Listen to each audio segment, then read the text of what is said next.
दोस्तों आप सबका बहुत बहुत स्वागत है। तो दोस्तों हमारी क्लास 11th की केमिस्ट्री की सीरीज चल रही है जिसमें हम आज रासायनिक अभिक्रियाओं पर पहुंच गए हैं। तो दोस्तों आपसे बार बार बोल रहा हूं कि यदि आपने पिछली वीडियो को नहीं देखा तो आप चैनल की प्लेलिस्ट में जाइए। आप चैनल की प्लेलिस्ट में जाएंगे, वहां से आपको सभी वीडियो आपको क्रम से मिल जाएंगे और बहुत अच्छी वीडियो मिल जाएंगी। मैं कहता हूं इतनी अच्छी वीडियो मिल जाएंगी कि आपको केमिस्ट्री में कभी प्रॉब्लम ही नहीं आएगी, क्योंकि एक एक चीज को आपको मैंने बताया है।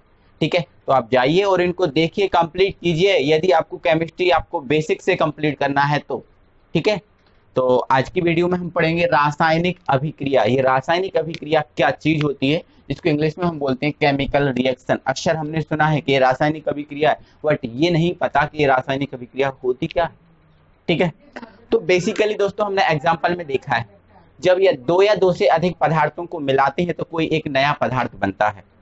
बिल्कुल बनता है। जैसे हमने नींबू, शक्कर और जल तीनों को मिला दिया तो हमारा बन गया नींबू पानी।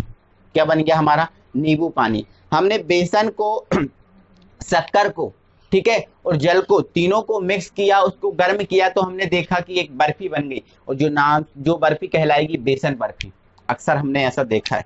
ठीक है, हमने अक्सर देखा है कि यदि हम H2 को और O2 को आपस में मिला देते हैं तो बन जाता है जल। क्या बन जाता है? जल। बेसिकली हमने देखा है कार्बन को और O2 को मिला देते हैं तो बन जाता है CO2। बेसिकली हमने ये सब चीजें देखी हैं, ये देखिए। तो ये चीजें बनती कैसे हैं? जब दो या दो से अधिक पदार्थों को मिलाया जाता है तभी ये चीजें बनती हैं। ठीक है, बिल्कुल तभी ये बनती हैं। तो रासायनिक अभिक्रिया वही चीज तो है, एक घटना ही है जिसमें दो या दो से अधिक पदार्थों को आपस में मिलाया जाता है और कोई नया पदार्थ बनता है। ये रासायनिक अभिक्रिया है। ठीक है, तो क्या हो जाएगी? दो से अधिक पदार्थों का आपस में मिलकर नए पदार्थ बनाने की घटना को रासायनिक अभिक्रिया कहते हैं। सिंपल सा है। ठीक है, इसमें नया बना पदार्थ भार और बनावट में मूल पदार्थ से अलग होता है। बिल्कुल याद रखना, सिंपल सी परिभाषा है। जब दो या दो से अधिक पदार्थ मिलते हैं तो कोई नया पदार्थ बनता है, यही घटना आपकी कहलाती है रासायनिक अभिक्रिया। और इसमें जो बनता है पदार्थ वो भार और बनावट में मूल पदार्थ से कैसा होता है? बिल्कुल अलग। ठीक है, चलो हमने देखा है, जैसे एग्जाम्पल के तौर पर ही समझ लो। ठीक है, जैसे मान के चलो ये कार्बन और ये O2 को हमने मिलाया तो ये हमारा CO2 बना। तो ये जो बनने वाला पदार्थ है, ये मूल पदार्थों का मतलब क्या है? मूल पदार्थों का मतलब ये है जिससे ये बना है। ठीक है, तो ये जो CO2 जिससे बना है, C और O2 से बना है, तो ये C और O2 से बिल्कुल भिन्न है। देखो C से भी भिन्न है, O से भी भिन्न है, बिल्कुल अलग है। और इसका जो भार है और इसकी बनावट है, ये दोनों में ही अलग है। ठीक है, तो इस टाइप से ये रासायनिक अभिक्रिया की परिभाषा हो जाती है। और ध्यान रखना है आपको, दो या दो से अधिक पदार्थों द्वारा नए पदार्थ बनने की जो घटना होती है उसे ही हम रासायनिक अभिक्रिया बोलते हैं। ठीक है, अब रासायनिक अभिक्रिया के हम स्ट्रक्चर की बात करें तो रासायनिक अभिक्रिया का जो स्ट्रक्चर होता है वो कुछ इस टाइप से होता है। ठीक है, यहाँ पर A और B दो हमने पदार्थ लिए जो भाग ले रहे हैं। ठीक है, उसके बाद एक एरो लगता है। ठीक है, यहाँ पर कोई माध्यम लिया जाता है, किसके माध्यम द्वारा आप इसको करा रहे हो। ठीक है, अभी बताऊंगा माध्यम भी। और यहाँ पर एक पदार्थ बन गया C और एक बन गया D। ठीक है, तो यहाँ बनने वाला पदार्थ है और ये क्रिया करने वाले पदार्थ है। ठीक है, तो बिल्कुल ये क्रिया जो बनने वाला पदार्थ है क्रिया करने वाले पदार्थों से बिल्कुल अलग है। और एक बात याद रखना, जो क्रिया करने वाले पदार्थ होते हैं, हमेशा आज के बाद याद रखना, जो पदार्थ क्रिया करते हैं उन्हें हम बोलते हैं अभिकारक। क्या बोलते हैं? अभिकारक। ठीक है, एक मिनट, थोड़ा सा मिस्टेक हो गया।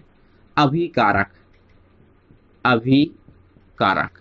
ठीक है, जिसको इंग्लिश में हम बोलेंगे रिएक्टेंट। क्या बोलते हैं? रिएक्टेंट। ठीक है, तो अभिकारक को इंग्लिश में हम क्या बोलेंगे? रिएक्टेंट। और इसको हम दूसरी भाषा में क्रियाकारक भी बोलते हैं। क्या बोलते हैं? क्रियाकारक। ठीक है, इन अभिकारक को हम क्रियाकारक भी बोलते हैं। ठीक है, और यहाँ पर जो बनने वाला पदार्थ, ये क्रिया करने वाले पदार्थ हैं, और यहाँ पर जो बनने वाला पदार्थ होता है उसको हम बोलते हैं उत्पाद। क्या बोलते हैं? उत्पाद। और दूसरी भाषा में हम बोलते हैं इसको क्रियाफल। क्रियाफल। इन चीजों को आप बेसिकली बहुत अच्छे से याद रखोगे।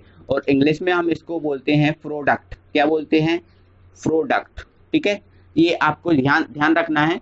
तो कभी कभी जो इसका जो शॉर्ट फॉर्म है इसको हम डायरेक्ट है बोल देते हैं आर, केवल केवल आर का मतलब क्या होता है रिएक्टेंट, और पी का मतलब क्या होता है प्रोडक्ट। तो ये शॉर्ट फॉर्म में हम ये बोलते हैं। ठीक है, तो ये जो रासायनिक अभिक्रिया है उसका स्ट्रक्चर है, हमेशा आपको याद रखना है। ठीक है, दो या दो से अधिक पदार्थों का आपस में क्रिया करके नए पदार्थ बनाने की जो घटना होती है इसे ही हम क्या बोलते हैं, क्या बोलते हैं, रासायनिक अभिक्रिया। ओके, चलो अब हम रासायनिक अभिक्रिया के माध्यम की बात करें कि रासायनिक अभिक्रिया किस किस के द्वारा हो सकती है। ठीक है, तो सबसे बेस्ट है जो हम पिछले 2 साल से देख रहे हैं वो संपर्क, और संपर्क से हो रहा है कोरोना, ये भी एक रासायनिक अभिक्रिया है मेरे भाई। ठीक है, एक व्यक्ति जब दूसरे व्यक्ति के संपर्क में आता है तो एक व्यक्ति से दूसरे व्यक्ति में अभिक्रिया होती है, और पहले व्यक्ति का कोरोना दूसरे व्यक्ति को आ जाता है।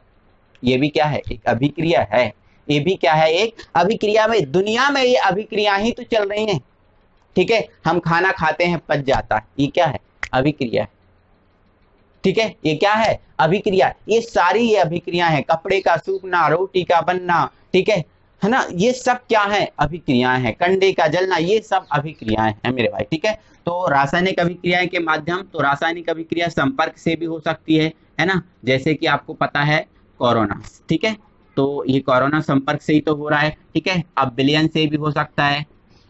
ठीक है, रासायनिक अभिक्रिया है ना, ये विलयन से भी हो सकती है ना। विलयन से कैसे, जैसे आपने क्या है कि आपने पानी को मिलाया, शक्कर को मिलाया, नींबू को मिलाया, क्या बन गया, नींबू जल। इसमें भी एक क्रिया हुई ना विलयन, विलयन से। ठीक है, तो ये अभिक्रिया ऊष्मा से भी हो सकती है। किससे, ऊष्मा से। अब ये ऊष्मा से कैसे साहब, ठीक है, आपने क्या किसी बर्तन में सब्जी बनाने को रख दिया, ठीक है, कच्ची सब्जी को रख दिया, तो हमने देखा कुछ देर बाद कि सब्जी बन चुकी है ना, तो वो किसके द्वारा हुई, आपने ऊष्मा दी ना, तो ऊष्मा के थ्रू हुई ना, तो ये ऊष्मा से भी अभिक्रिया हो सकती है।